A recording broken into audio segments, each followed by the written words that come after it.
Hi friends, welcome to my channel. Andhra Pradesh మరియు తెలంగాణ రెండు తెలుగు రాష్ట్రాల వెదర్ అప్డేట్స్ తెలుసుకుందాం. ముఖ్యంగా ఆంధ్రప్రదేశ్ మరియు తెలంగాణలో ఇవాళ రేపు ఏ జిల్లాలో వర్షాలు కురున్నాయి దానికి సంబంధించిన పూర్తి ఇన్ఫర్మేషన్ అయితే తెలుసుకుందాం. వీడియోని అయితే చివరి వరకు చూడండి. వీడియోలోని ఇన్ఫర్మేషన్ నచ్చినట్లయితే ఛానల్ని సబ్స్క్రైబ్ చేసుకోండి. ఇక టాపిక్లోకి వెళ్ళిపోదాము. అల్పపీడనం రుతుపవన ద్రోణి ప్రభావంతో ఆంధ్రప్రదేశ్ మరియు తెలంగాణలో వర్షాలు కురుస్తాయని వాతావరణ శాఖ అయితే తెలిపింది. అంతేకాకుండా గుజరాత్, కేరళ తీరాల దగ్గర మరో ద్రోణి కూడా కొనసాగుతోందని అయితే తెలిపింది. ఇక మరోవైపు బంగాళాఖాతంలో మరో అల్పపీడనం ఏర్పడిందని, దీని ప్రభావంతోనే ఆంధ్రప్రదేశ్ మరియు తెలంగాణలో అక్కడక్కడ తేలికపాటి నుంచి మోస్తరు వర్షాలు, అక్కడక్కడ ఉరుములు మెరుపులతో కూడిన వర్షాలు కురిసే అవకాశం ఉన్నట్టు వాతావరణ శాఖ తెలిపింది. గంటకు 30 నుంచి 40 కిలోమీటర్ల వేగంతో ఈదురుగాలు వీస్తాయని అయితే హెచ్చరికలు జారీ చేసింది.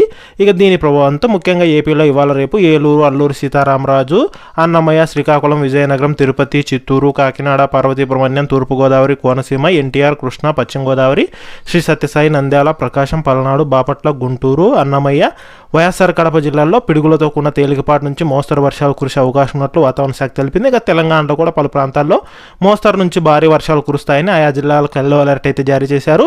ఇక ప్రధానంగా తెలంగాణలో ఇవాళ రేపు రాజన్న సిరిసిల్ల, ఆదిలాబాద్, ఆసిఫాబాద్, నిర్మల్, నిజామాబాద్, జగిత్యాల, మంచిర్యాల, కొత్తగూడెం, కామారెడ్డి, మెదక్, సిద్దిపేట, భూపాలపల్లి, ములుగు జిల్లాల్లో మోస్తరు నుంచి భారీ వర్షాలు కురిసే అవకాశం ఉన్నట్లు ఈ మేరకు ఆయా జిల్లాలకైతే కనుక అధికారులు ఎల్లో అలర్ట్ అయితే కనుక జారీ చేశారు. వర్షాలు కురిసే సమయంలో ప్రజలు అప్రమత్తంగా ఉండాలని, తగిన జాగ్రత్తలు తీసుకోవాలని అయితే కనుక హెచ్చరికలు అయితే జారీ చేయడం జరిగింది.